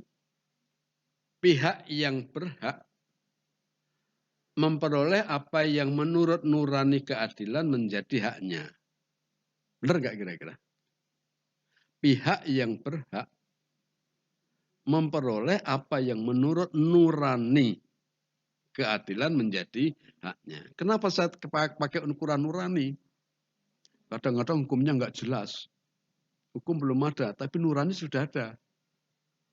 Contoh misalnya anak lahir di luar nikah. Siapa yang bertanggung jawab? Tetap ayahnya. Meskipun tidak ada nasab syar'inya. Tetapi ini yang salah atau yang berbuat adalah ayahnya. Pakai dasar itu. Al-mubasyiru dominun. Wa ilam yata'amad. Apa artinya Pak? Pelaku langsung itu bertanggung jawab. Pelaku langsungnya siapa? Ayah. Wa ilam yata'amad. Meskipun tidak sengaja. Memang nggak sengaja bikin anak. Tapi kok jadi? Ya karena dia berbuat. Nah, harus bertanggung jawab. Misalnya begitu. Jadi jelas itu. Nurani keadilan itulah anak ini tanggung jawab ayahnya. Soal ayah tidak nikah dengan ibunya itu urusannya dia, bukan urusan anak. Anak tetap harus dilindungi. Nah, contohnya itu. Pihak yang berkewajiban memenuhi apa yang menurut nurani keadilan menjadi kewajibannya. Ayah biologis itu menurut nurani kita bertanggung jawab enggak? Salah enggak dia? Gara-gara kamu jadi anak ini, kamu harus bertanggung jawab. Memenuhi kewajiban itu adalah keadilan. Memenuhi kewajiban adalah bentuk keadilan. Seimbang dengan yang hakimlah yang lebih tahu faktanya. Wah kurang nih. Misalnya, berapa layaknya nafkah untuk anak ini? Kan kita lihat dulu. Bagaimana kehidupan sosiologis mereka dalam rumah tangga dan bagaimana kondisi ekonomi ayahnya. Ini menjadi faktor pertimbangan hakim untuk menentukan besarnya nominal nafkah anak. Tidak sembarangan, ada dasar untuk mempertimbangkan, galilah fakta kan itu. Cara tidak halal, menang tidak halal itu enggak adil. Yang terakhir ada jaminan amar putusan dapat dieksekusi dengan mudah. Dok diputus, tapi tidak bisa dieksekusi.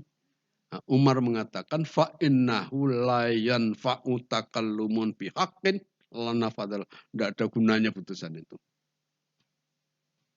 Nah, ada juga yang mengatakan dalam kaidah lain itu bahwa keadilan yang tertunda itu namanya bukan keadilan. Silakan. Jadi ada jaminan bahwa amar putusan dapat dieksekusi dengan mudah. Tanggung jawab hakim pemeriksa perkara, saya kira ini normat sifatnya psikologis, keyakinan kita, silakan. Keadilan itu nomor wahid, teks hukum nomor 2. Jadi jangan mengadili berdasarkan teks hukum, tapi mengadili berdasarkan nurani keadilan. Karena kadang-kadang teks hukum itu tidak adil. Jadi bagi hakim, keadilan itu nomor wahid. Sehingga komitmennya, bismillahirrahmanirrahim, bukan hakim sekedar sarjana fikih. Beda enggak sarjana syariah dan fikih? Kalau sarjana fikih itu ya kitab ini apa kita ikuti, tapi enggak tahu isinya apa. Sarjana fikih. Tapi kalau syariah, tahu mengapa begitu. Kalau ada perubahan, wujudan wa ataman. Hukum itu dinamis. Mengikuti ilatnya. Ada ilat, ada hukum. Kaidah lain mengatakan taghayyurul ahkam bitaghayyuril azminati wal ahwal, tempat, situasi dan kondisi. Nah, ada kaidahnya. Jadi kalau mau berubah ya silakan, ada kaidahnya itu. Jadi tanggung jawab hakim pemeriksa perkara. Kalau sarjana fikih tidak berani itu. Tapi kalau sarjana syariah berani. Nah, saya paling berani dari dulu. Pembaharan hukum melalui putusan hakim, marilah kita berani melakukan pembaharan hukum melalui putusan-putusannya demi mewujudkan keadilan. Insya Allah lah diridhai Allah Subhanahu wa ta'ala. Hakim harus lebih pinter dari para pembentuk. Perundang diterapkan nggak adil, nggak usah dipakai lah. Demi keadilan, bikin undang-undang sendiri. Meskipun sifatnya kasuistis. Sensitivitas nurani keadilan. Menuntut perubahan mindset pemikiran hakim.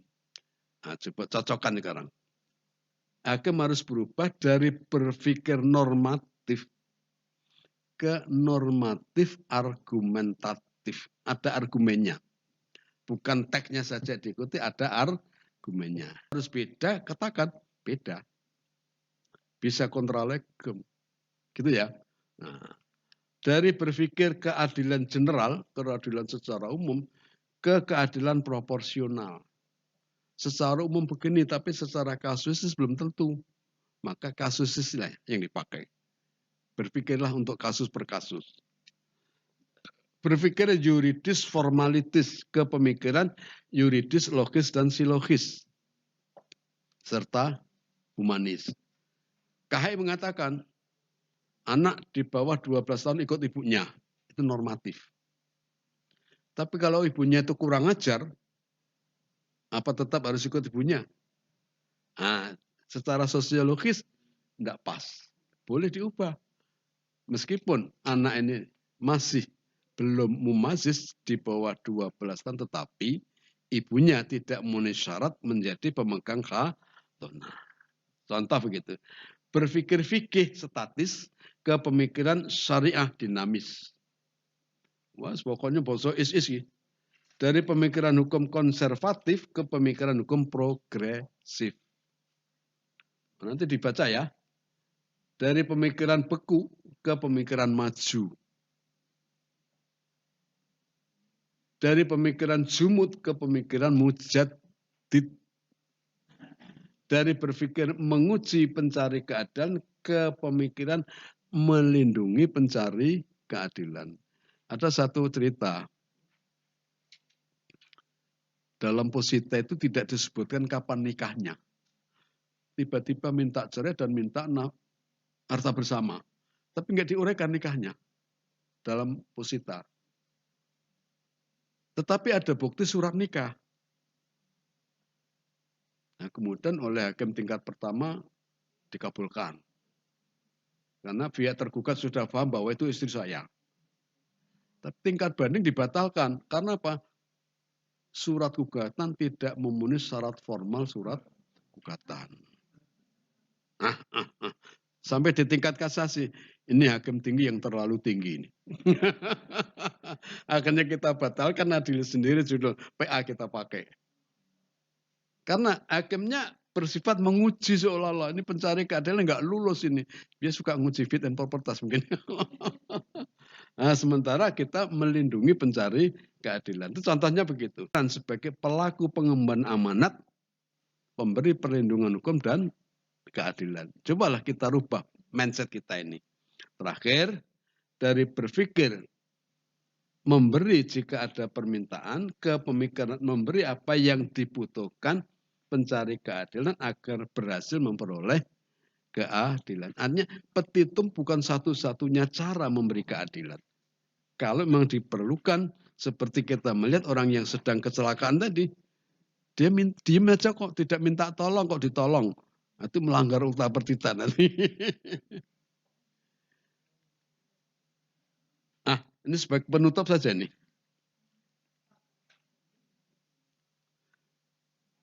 Jadi sidang itu ada seninya, ada teorinya. Kalau kita sidang itu pakai seni, pakai teori, insya Allah perkaranya lancar, selesai dengan baik, dan hakimnya awet muda, Pak. Hakimnya awet muda. Silakan, kalau pengen awet muda, Lili.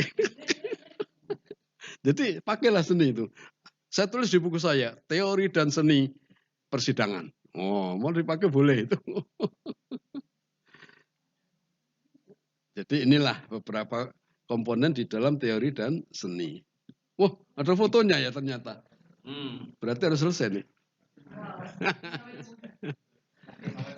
Sekarang mungkin udah cukup. Kalau masih ada kurang, baca aja lah buku-buku saya itu nanti. Ambil semua ilmu sampai ludes. Jangan ada yang tersisa. Saya kira sudah tepat jam 12 kita akhiri. Saya doakan mudah-mudahan Bapak dan Ibu semuanya sukses dalam mengemban amanat Allah Subhanahu wa taala. Meskipun mungkin yang hadir di sini hanya sedikit, tapi kan bisa dipublikasikan di website, nanti bisa disebarkan ke seluruh DIY atau mungkin sampai tingkat nasional. Nanti Kabayang juga baca, di mana nih? Oh, Burukoya. Demikian saya mohon maaf kurang dan lebihnya. Billahi taufik wal hidayah. Assalamualaikum warahmatullahi wabarakatuh. Waalaikumsalam warahmatullahi wabarakatuh. Alhamdulillah, terima kasih kepada Yang Mulia yang telah memberikan bekalnya bagi kita bersama. Ini sudah jam 12:05, tapi supaya saya tidak menjadi beban dan dosa, barangkali ada yang mau bertanya, silahkan saja. Kalau nggak ada, ya nggak apa-apa. Ya, tapi singkat-singkat ya.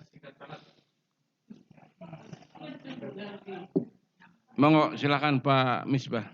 Assalamualaikum warahmatullahi wabarakatuh. Yang mulia, sebagai yang dituakan dari teknis administrasi perkara di BPK, itu saya ada semacam keluhan lah gitu. Sekarang yang dilihat jendela pengadilan itu SIPP, Pak. Begitu kita muncul penilaian ranking SIPP, dunia tahu. Oh, ini ranking satu terkenal di Indonesia. Oh, ini.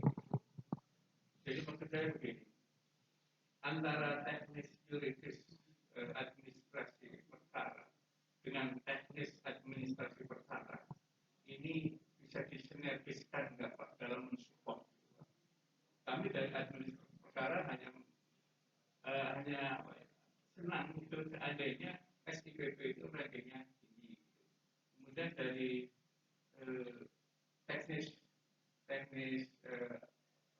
justisial gitu, kan peraturannya beda-beda Pak. Di administrasi hanya mendukung teknis justisial Pak.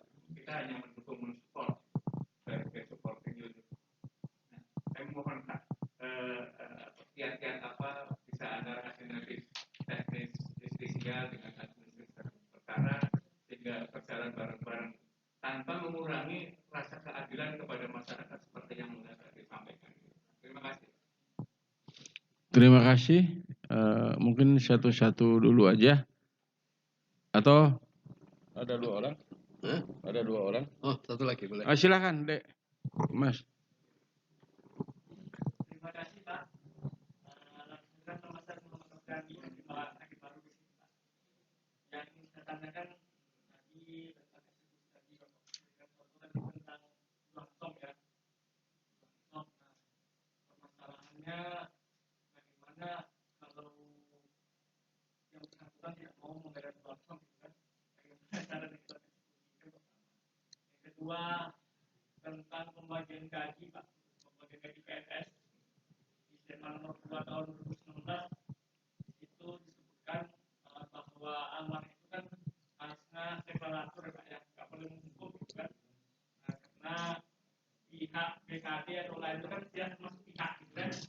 Bagaimana gaji itu tidak jadi dibagi gitu kan, tidak jadi dibagi oleh BKD itu. Rasa-rasanya putusan PA itu memandul rasanya gitu Pak. Itu saja Pak. Terima kasih. Saya kira cukupan sekian aja ya. Silakan. Nah. Yang mulia.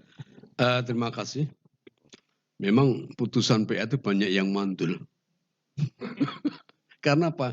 Ya kita memang harus mulai mencari solusi bagaimana putusan bisa dieksekusi.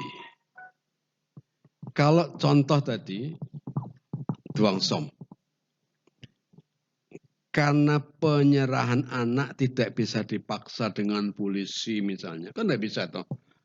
Polisi kejar sana, anaknya bawa lari, polisi yang ngejar bawa senjata. Nanti anak yang jadi korban. Ketakutan terus ya. Maka salah satu caranya si terhukum atau tergugat ini diberikan Duang Som. Kamu harus serahkan anak itu tanggal sekian misalnya setelah adaan maning. Kalau nekat, nah nanti misalnya 2 bulan tidak serahkan, 3 bulan nggak serahkan, bisa dieksekusi. Minta ke pengadilan, Pak karena tidak diserahkan, minta dieksekusi Duang Somnya. Dia punya apa? Nah, kita ambil jaminannya, oh dia punya rumah, punya sita dulu rumahnya, lelang untuk membayar Duang Som. Itu bisa dieksekusi paksa. Caranya begitu. Yang kedua, kaitannya dengan PNS. Itu kan dulu memang sudah ada aturan di dalam PP ya, peraturan pemerintah. Itu kita hidupkan lagi supaya pihak-pihak yang kebetulan dia PNS, misalnya nafkah anak. Kalau nafkah istri dulu, apa lagi? Itu terbatas. Tidak bisa selamanya. Kan kalau di PP 10 kan sepertiga gaji. Tapi Pak Taufik dulu dan itu enggak Islami itu. Tapi kalau anak bisa malah karena anak ini seumur hidup. Sampai dia dewasa, sampai dia mandiri. Maka kalau misalnya kita memutuskan menghukum ayah untuk memberikan biaya khadonah atau biaya pemeliharaan anak setiap bulan sekian ribu. Kemudian memberikan kuasa kepada bendaharawan di mana ayah bekerja untuk memotong gaji dari yang bersangkutan untuk diberikan kepada istrinya. Teknik berikutnya, bisa tidak ada kerjasama antara PA dengan kantor itu. Supaya bendahara juga tidak sulit, bukalah rekening bank. Jadi bendahara nanti tinggal masukkan ke rekeningnya ini, sekian. Udah. Tidak harus nunggu orangnya datang.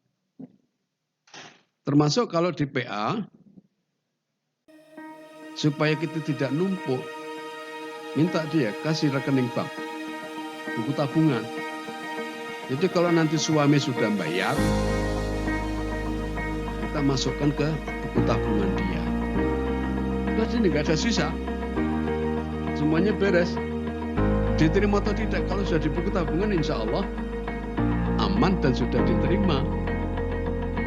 Ini salah satu trik otak kita yang harus jalan. Bagaimana caranya supaya semuanya lancar. Kan begitu. Yang sulit itu menyesuaikan antara SIPP dengan hukum acara. Mana Mas Khairul? Wave Beats Music. Saya juga tidak bisa mengatakan harus begini enggak. Karena yang menilai dirjen bukan saya. Kan dirjen. Saya juga kadang-kadang diskusi sama direktur sama, tapi masih belum ada titik. Salah satu caranya sebelum terdaftar lengkapi dulu. Jadi kan itu sebelum perkara ini didaftar. Di antaranya kami Jogja punya perkara yang lebih-lebih itu gara-gara surat izin polisi TNI yang berlarut-larut begitu, dan andaikan nanti ini ada jalan keluar ini dari yang mulia dan lebih cantik lagi kalau dari Mahkamah Agung seperti yang izin itu harus didahulukan karena ada pengacara yang menurut ini kan pembuktian bukan pendaftaran gitu. Nah, jadi inilah bagaimana teknik mungkin bagi kita untuk menyelesaikan ya Ibu Batas ya, Ibu Ibu Yuni ya. Kan ada dua perkara ya, ada dua perkara polisi atau nggak tahu sudah nikah perkaranya sudah 1 tahun itu. Saya kira itu saja. Sekali lagi kita sama-sama mengucapkan terima kasih kepada